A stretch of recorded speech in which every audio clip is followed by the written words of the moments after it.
You are listening to the Unsoberly Sober Show. I'm your host, Magnify Maggie. This podcast will turn your perception of going sober upside down. We're going to be working from the inside out to get you that dream life. So make sure you stick around for the end of the episode where I'm going to walk you through our weekly positive pursuit exercise to begin rewiring that beautiful mind, baby. Hello, what is up, my free and powerful friends? We are back, episode 29, and today's topic is connecting stress with coping mechanisms and the ability to re-perceive stress. You guys remember Robert, he was on our most previous episode. Woo! And we were just having a little conversation. If you are just watching, you will see I have my little box of Kleenexes here. I've got some Dayquil streaming through my blood veins right now.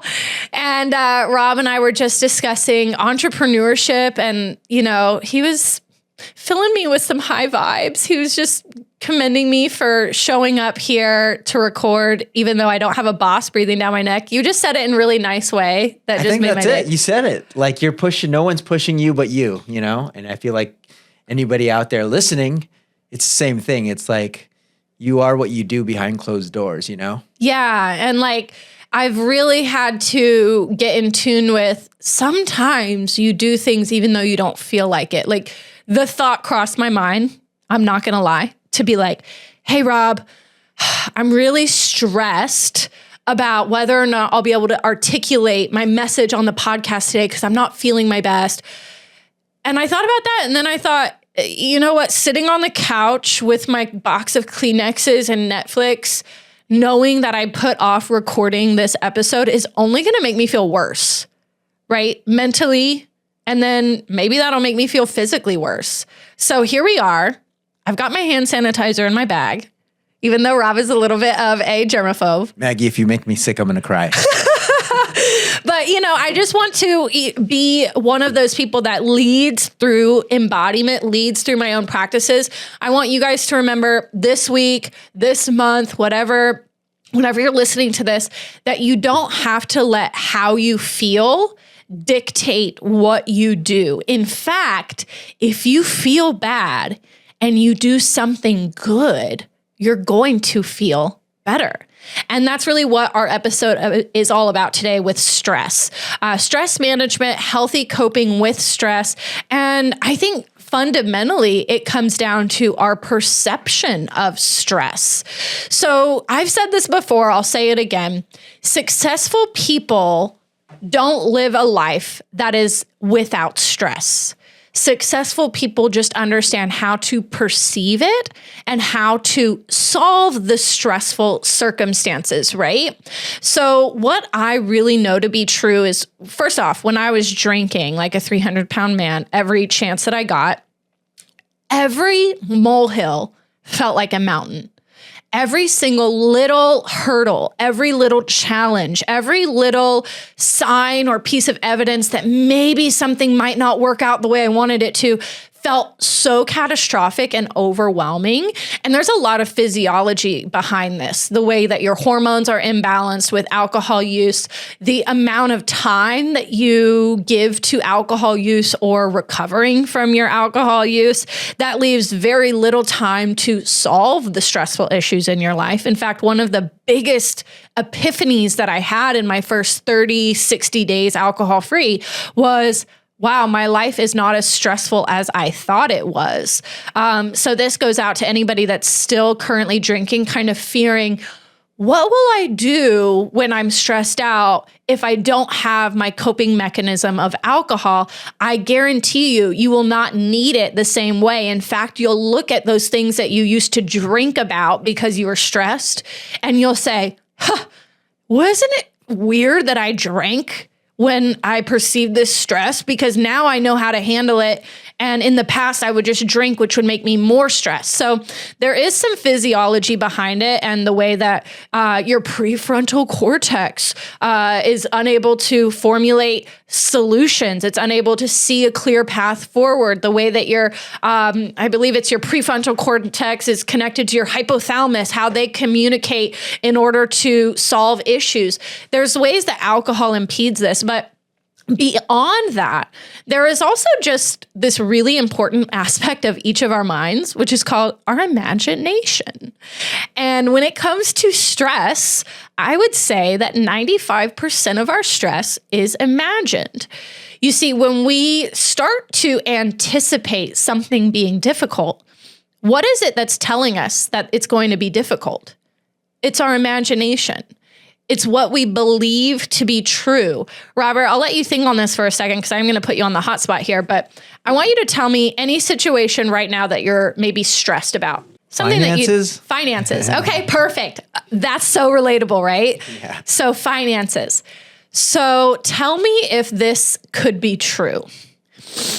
Your imagination, is it telling you money's going out? Is there any coming in? Yeah. That's it. Entrepreneur to entrepreneur. I know that imagined vision, that fear, that stress, right?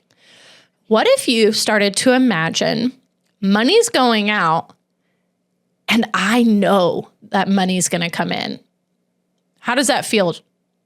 It feels good. I mean, it's a little delusional, but sure. Hey, but I like that you said that because when you study law of attraction literature, when you study philosophy, when you even study kind of new age law of vibration types people, they say you have to be delusional. You have to live in a beautiful imagined world because we attract to us what we are in vibration with. So when we're fearful, we're like, oh my gosh, money's going out. Oh, I'm imagining that I'm going to be dirt poor and I'm going to have to sell my business and live on the street. What's the opposite of that? Yeah. Well, I'm a big manifesting person too. So like your thoughts are super powerful, right? So I think that's what you're kind of saying here is like, yes, it's delusional, but like, isn't the other side of that delusional too? They're both, like you said. Yes, they're both delusional. Right. So stress oftentimes is rooted in fear, right? And fear is the opposite of faith. Not faith in God, but faith in everything works out. Kind of synonymous with confidence, right? So faith and fear are equal and opposites, but we call faith delusional and we call fear practical. That doesn't make sense. Yes, there is some rationale to being like, oh, well, be aware of what could go wrong, have a safety net. But if you have a safety net, aren't you calling in things to go wrong? So as often as possible, be delusional in the confidence, in the faith realm that things do work out for you. So when you're stressed about finances, I would say that you're calling into your existence that you won't get the money, that business deals will go bad, that you won't get the commission. And then because you already are anticipating that, you're probably not moving into the action that it would take to build that business, to get that commission, to make that money, to start that side hustle. So this is how manifesting happens real time. You start to fear something happening, so you cut your ties from actually taking action. So that's one example of how stress can manifest into, I would say, inaction. And sometimes it's action in the opposite direction, right? If I don't think that I'm going to have the money in time, maybe I reach for a drink to push through that stress, to make myself feel better in the short term. That drink probably cost money. That drink is going to distract me from brainstorming better ideas to get money. That drink is going to make me feel lazy, make me feel lethargic the next day. So any ideas to grow my wealth or increase my finances, that's going to sound absolutely exhausting, crazy. I can't do that. So in everything, in every stressful moment, I challenge you to ask yourself, what am I imagining? What image am I painting on the screen of my mind? Am I seeing this opportunity, this venture, this pathway ending in pain or struggle or exhaustion?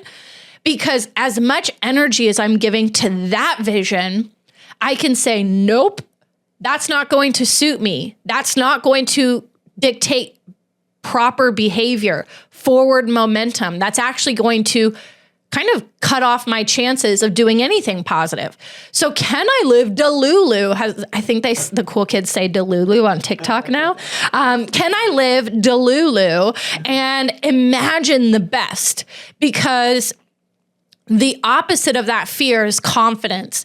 And what I know to be true about myself is when I was drinking heavily, using every coping mechanism unhealthfully that I could get my hands on, I was expecting the worst out of everything. That was a self-image defect that I had.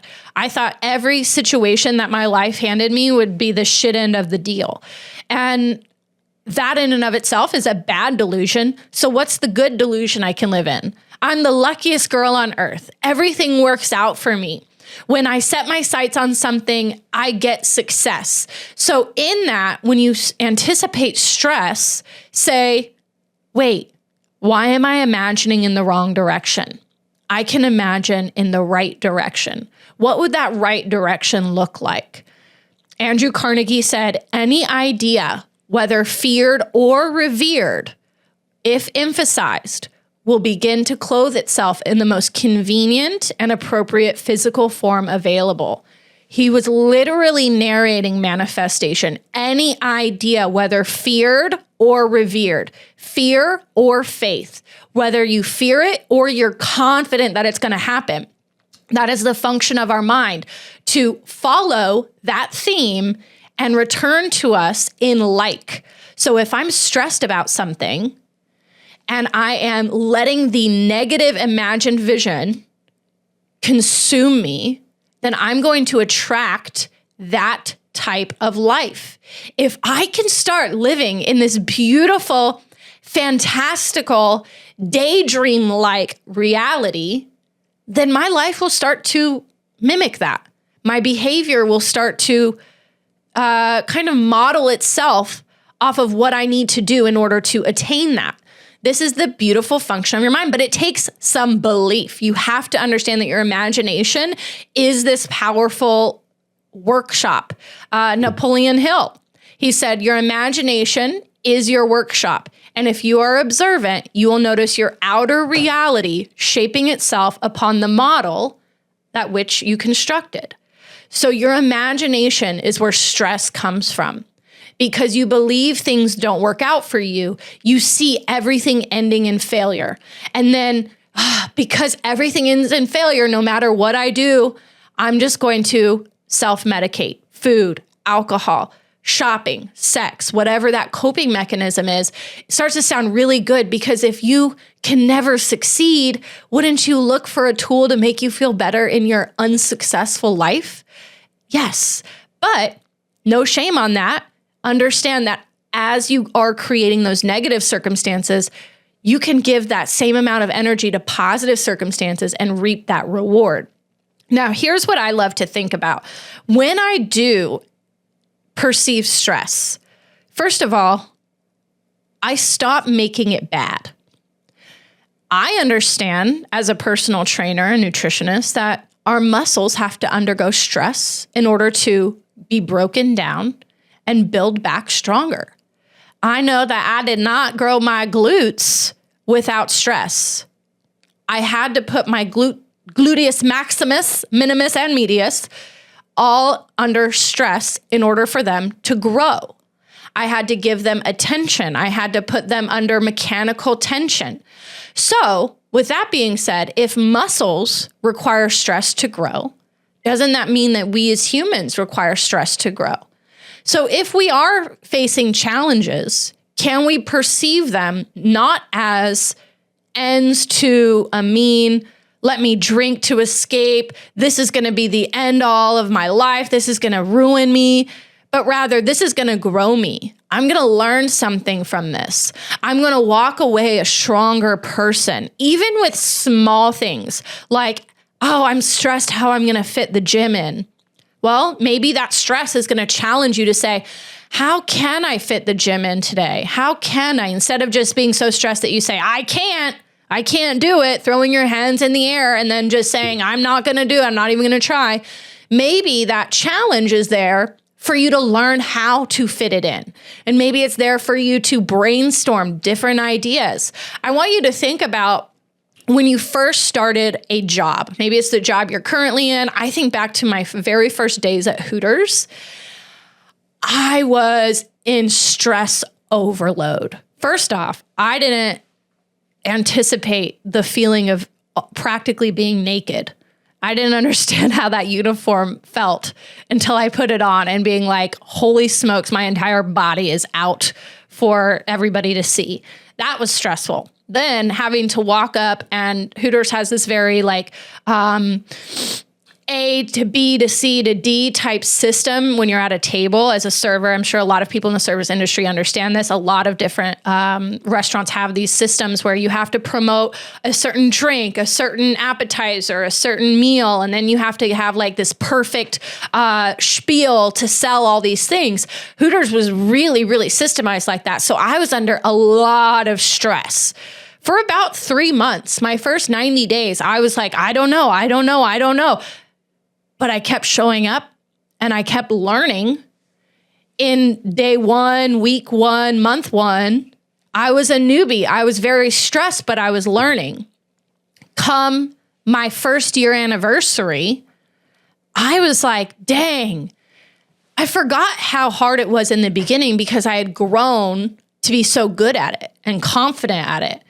And I was training new hires, having to teach them those things that I was really stressed out about in the beginning too. As the first year kind of confident, or the person who's confident in their first year of doing something, you recognize, hey, I remember when it made me so nervous. I didn't know how to fill up this cup with ice and put it under the drink beverage machine and where to put my dirty dishes and all these things. Like I didn't know any of that. But now that is automatic. The things that stress you out now will at one point become automatic if you allow yourself to grow into them. So reflect on when you first started your job versus now. Now, when you see somebody who is a new hire and they're stressed out about that, you're like, hey, let me tell you, because I was faced with this problem too. I had this situation too. And it almost makes you feel really confident and empowered that, hey, I struggled here too, but I grew through it and I was able to help you now.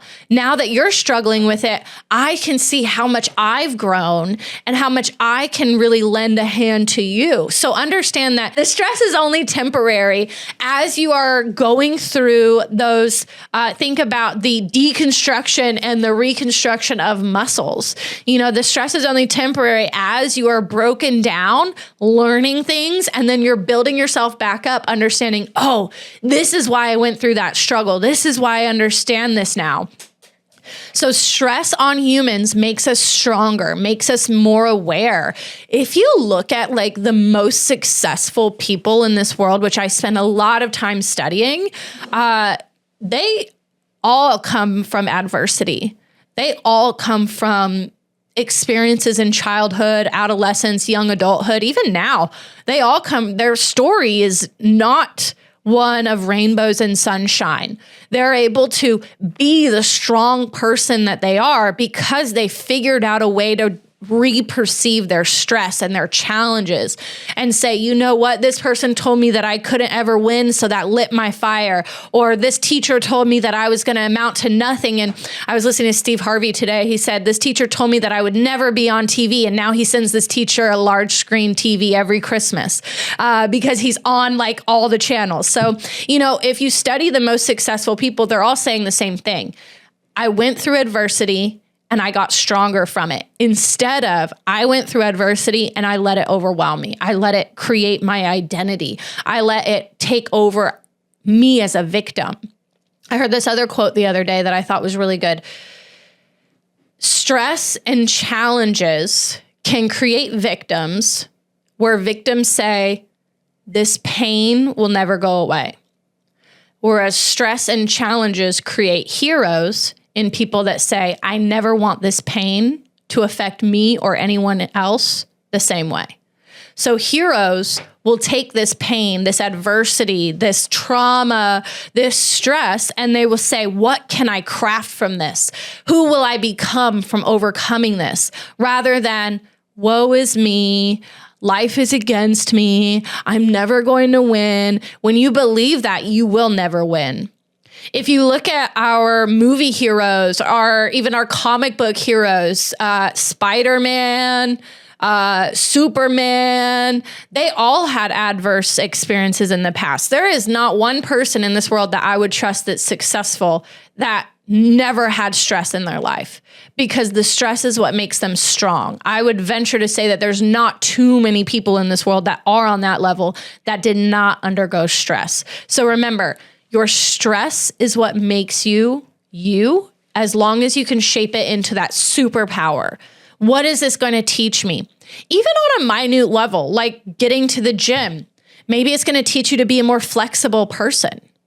Maybe it's going to teach you to say no to certain things, draw boundaries. People ask you to go out of your way for them, which is nice every once in a while. But when you're always compromising your own needs, maybe it's going to teach you to stick up for yourself.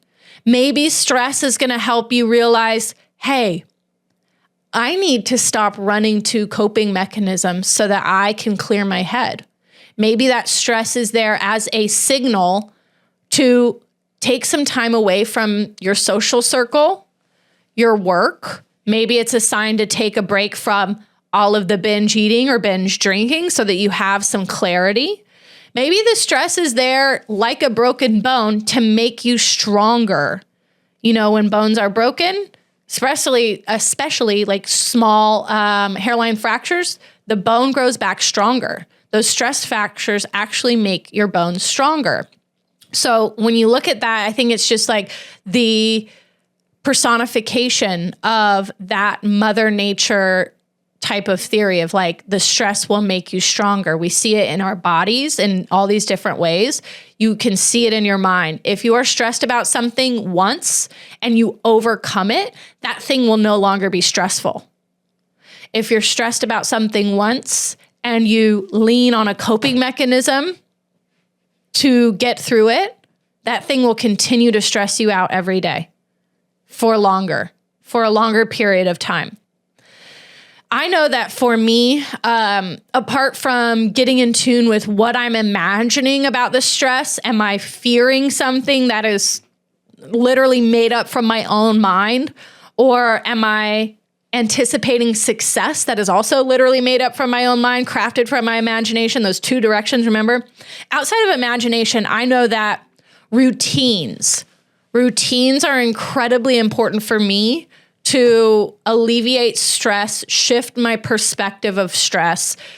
I believe I've shared this story before, but my husband, he still drinks. He has drinks. I still have drinks every once in a while, but he'll have a nightcap way more often than I will. And there's two different ways that this can go.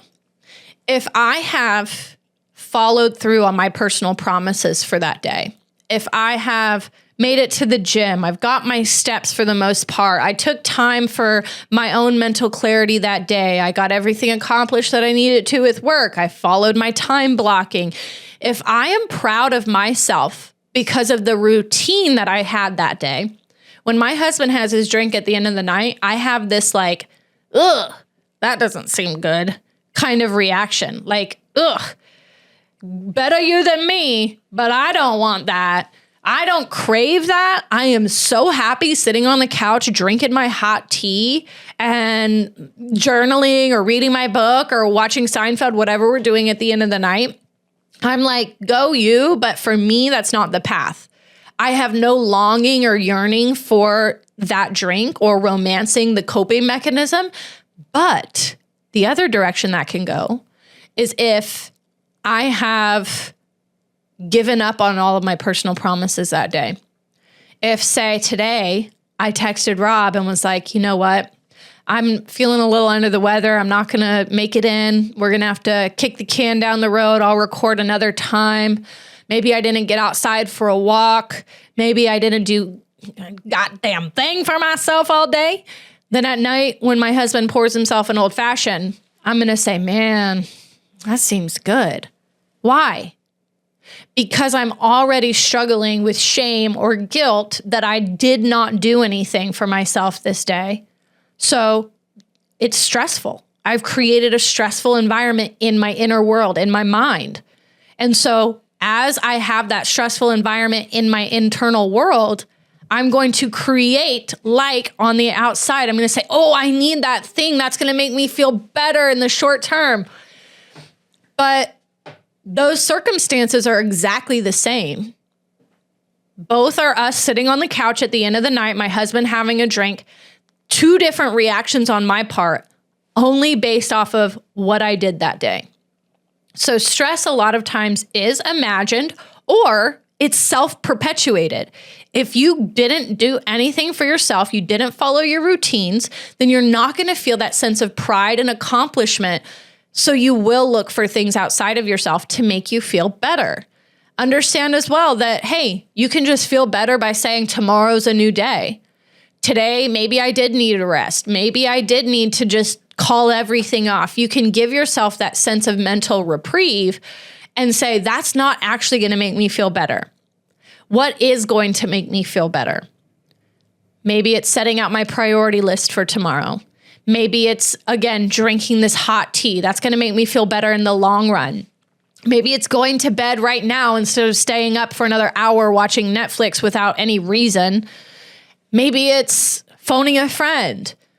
All of these things are things that are not going to prolong the stress. They're going to help you wake up the next day feeling like, you know what? Yesterday was a day.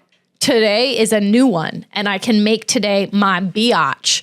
And so understand that you can make your life better despite your perception of stress. Do not imagine the worst, and do not let your routines get out of whack to the point that you're looking for things outside of yourself to make you feel better.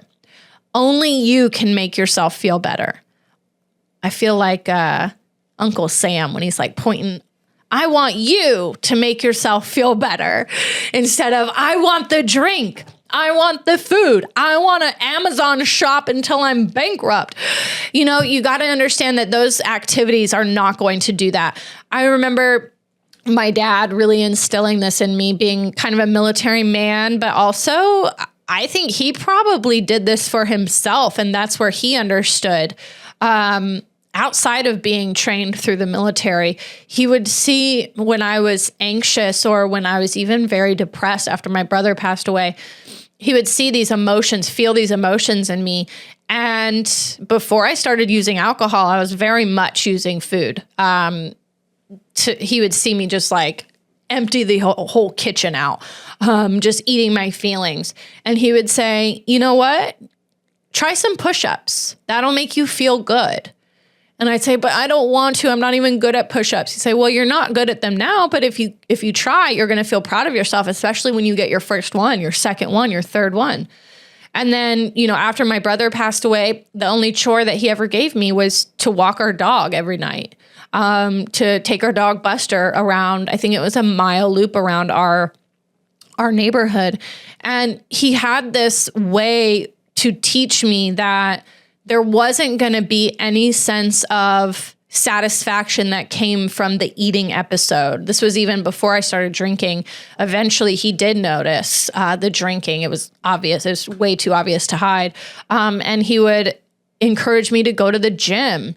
And he'd say, oh, I can sense you're not feeling good. You're wanting to hole up for a few days. You're sleeping in a lot. You're not connecting with your friends. You're kind of isolating. Why don't you go to the gym? You'll feel better.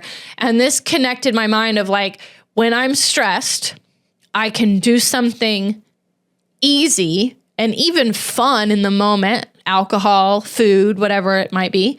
I can do something easy in that moment, but create more stressful feelings in the long term. Or I could do something hard when I'm stressed out. I could do something challenging and in the long run, feel like a badass, feel so good about myself. And from that perspective, when you feel like a badass, when you're like, look at this challenge I just won despite the stress, that's when you get the solutions. That's when you find the belief in yourself to overcome this stress. Or that's when you realize that the stress really was all imagined and you can just let that shit blow over and that there's nothing that you can control within that. I think this ability to do the hard thing that is up to you as far as a workout, exercise, challenging yourself, it teaches you that there's only certain things that you can affect.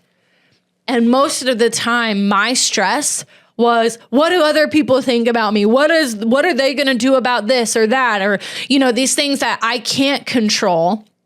And doing push-ups, going for a walk, going for a run, doing sprints, going to the gym, meal prepping, all of these things, they don't feel fun in the moment of stress. But as you take action, and especially once you are done, you realize, wow, that was something that I could control, that I took action on. And that immediately made that stress feel about 1 centimeter high when initially it felt like 10,000 miles high. So it changes your perspective on what you can control, what you can't control, and helps you see that you really can control a lot within your own mind and your own activities, thus allowing you to see solutions for the stress or letting it go entirely. So understand that most of the time we exaggerate the effort or the time necessary to solve those problems. Take action, and you'll see that to be true. If you're stressed about meal prepping, just get started. It'll take you far less time than you're imagining. You're imagining that's going to take a whole Sunday. It'll take you maybe an hour, hour and a half. You're imagining that this work project is going to take you hours and hours and hours. Maybe you can actually get a lot knocked out in 10 minutes. This is something from an entrepreneur's brain that I want to hand to you. Whatever your profession is, you are going to imagine that it's going to take much longer than it actually will. Once you're in a flow state, you can get things so much knocked out in 30 minutes. I promise you. So as you're stressing out about things, remember, keep your imagination in check. Check on your routines. If you're extra stressed one day, what is it that you didn't do for yourself? What is it that you're lacking? And say, oh, okay, I realize that it's not the stress. It's my own perception that I didn't follow through on my promise today. So that's a little bit agonizing, adding a little bit of anguish to my perspective of things today. And then understand too that you don't want to exaggerate the time or effort necessary to say it's going to be easier than I thought. It's going to be way easier than I thought.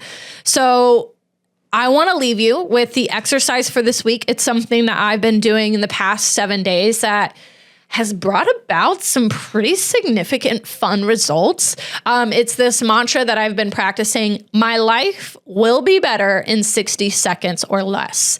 So when I perceive stress, I understand that I need to get my imagination in check.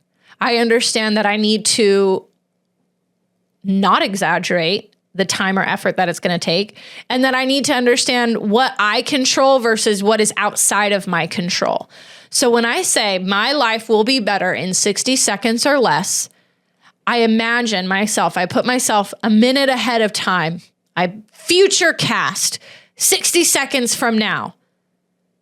What makes my life better? Maybe it's literally closing my computer and going outside and looking up at the sun.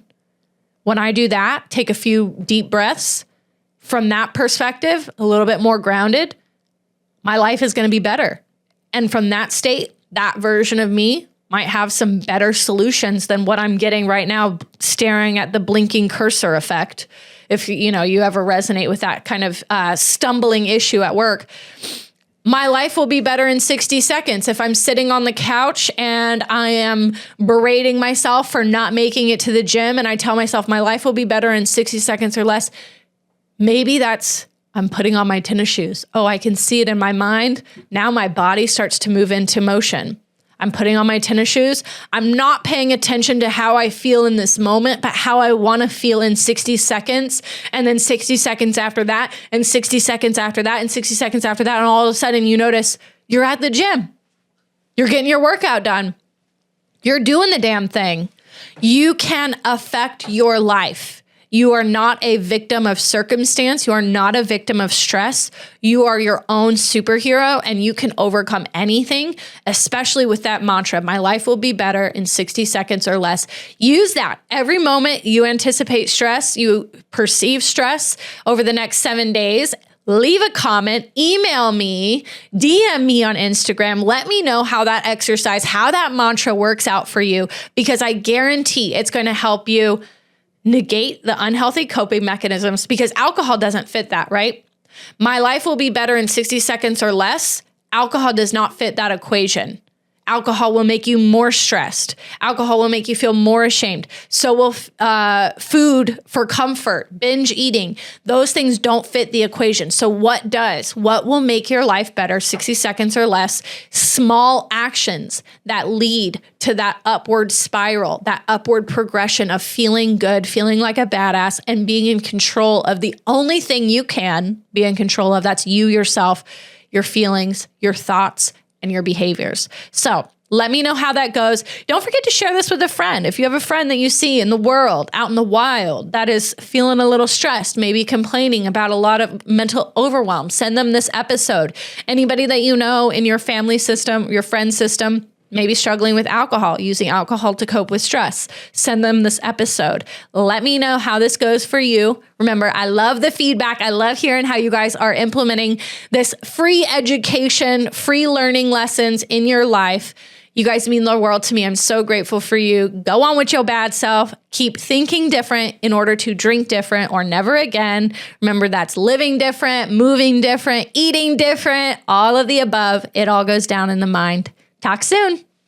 It means the entire world to me that you have been here with me, letting me share my experiences and hopefully helping open your eyes to a bright, beautiful life ahead of you as well. So if you are loving this show, please, please, please subscribe, like, comment, and especially share this with somebody that might be in need. Please help get the word out. Word of mouth is so important. And I know that you're somebody special who can help me in this mission for thinking differently in order to drink differently or never again. Make sure you reach out if you have any questions you want discussed on the podcast. I'm here for it. So I'll talk to you soon. Signing out, Magnify Maggie.